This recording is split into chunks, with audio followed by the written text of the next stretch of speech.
हमें डर उन लोगों से नहीं लगता जिनका हमें पता होता है कि वो गलत काम करेंगे ही, लेकिन उन लोगों से डर ज्यादा लगता है जिनका बिल्कुल अंदाजा नहीं होता। सुपर 30 की बात मैं क्यों कर रहा हूं, मैं उसका रीजन बताऊंगा। तो मैं आप सबसे कहूंगा ध्यान से सुनिए।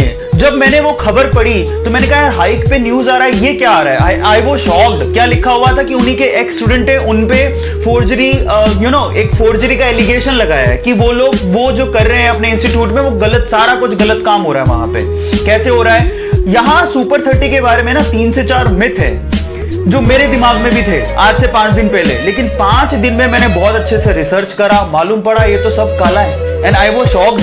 पहला मिथ क्या है? वो लोग 30 बच्चे पढ़ाते हैं, ये गलत है। 5 दिन के पूरे सेशन में मैं 5 दिन से यही चीजें पढ़ रहा हूं। बहुत सारे मैंने रिसर्च देखी, बहुत सारे न्यूज़पेपर्स को पढ़ा, बहुत सारी यूट्यूब की मैंने वीडियोस देखी, उसके बाद मैं आपको ये बातें बोल रहा हूं कि वो 30 बच्चे नहीं पढ़ाते। मुझे भी पहली बार मालूम पड़ा वो हजारों बच्चे पढ़ाते हैं, 30 बच्चे नहीं। ठीक है, पहली बात तो। और उन 1000 बच्चों में से 30 बच्चों को वो सेलेक्ट करते। अब वो सिलेक्शन के बाद में भी पता नहीं लगता है कि वो 30 बच्चे कौन से हैं। ये भी बड़ी अजीब सी बात है अभी कि जिसका सिलेक्शन हो गया वही सुपर 30 के अंदर है। देखो ये पहली फोर्जरी। और दूसरी बात, जब वो 1000 बच्चे लेते हैं तो बिलीव इट और नॉट, हमें ऐसा था, दूसरा मिथ ये था कि वो लोग उनसे पैसा नहीं लेते। ये भी गलत है।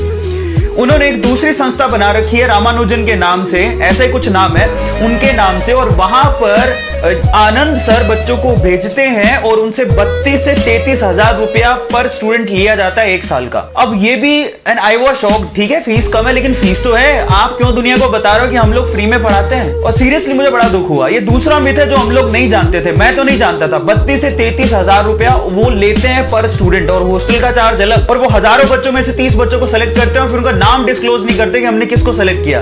मतलब ये है कि आप देखिए किस तरह से चलता है ये। मतलब जिसका सिलेक्शन हो गया वो सुपर 30 के अंदर। बड़ी अजीब सी बात है। तो ये अजीब सी चीजें जब मेरे सामने आई मैंने कहा यार ये क्या है। और अब देखिए उन्होंने ये तीसरा मिथ जो हम लोग सोचते हैं कि 30 में से 30 बच्चे उनके सेलेक्ट हो जाते हैं, एक्चुअली रिपोर्ट्स को ध्यान से देखें तो बहुत बार ऐसा हुआ कि उनमें से 30 छोड़िए 10 छोड़िए 5 बच्चों का भी सिलेक्शन नहीं हुआ था। इस बार जो एलिगेशन लगे हैं उनके एक्स स्टूडेंट के द्वारा लगाए गए हैं, उनमें यह कहा गया है कि इस बार उन्होंने, आप रिपोर्ट्स देखिए, मेरी बात पे विश्वास नहीं कर रहे हो तो आप रिपोर्ट देखिए। मैं तो 5 दिन के पूरे पढ़ने के बाद मैं आपके सामने ये बातें बोल रहा हूं।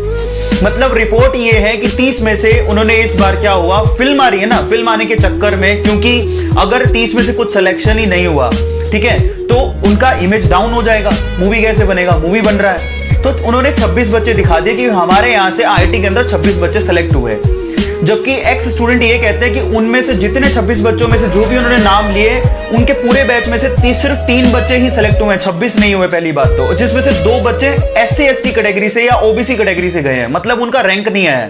और एक बच्चा जरूर है जो कि एडवांस में क्लियर किया लेकिन उसके मार्क्स इतने कम थे कि उसको आईआईटी मिला ही नहीं। ये भी एक सच्चाई है। अब आप सोचिए कि किस लेवल पे उन्होंने धोखा दिया। मतलब उसके 128 के करीब मार्क हैं, 126 की कट ऑफ गई थी, उसे आईआईटी मिला ही नहीं। अब ये है सच्चाई। हम लोग सोचते हैं कि 30 में से 30 बच्चे या 25 बच्चे सेलेक्ट हो जाते हैं, ये भी गलत है।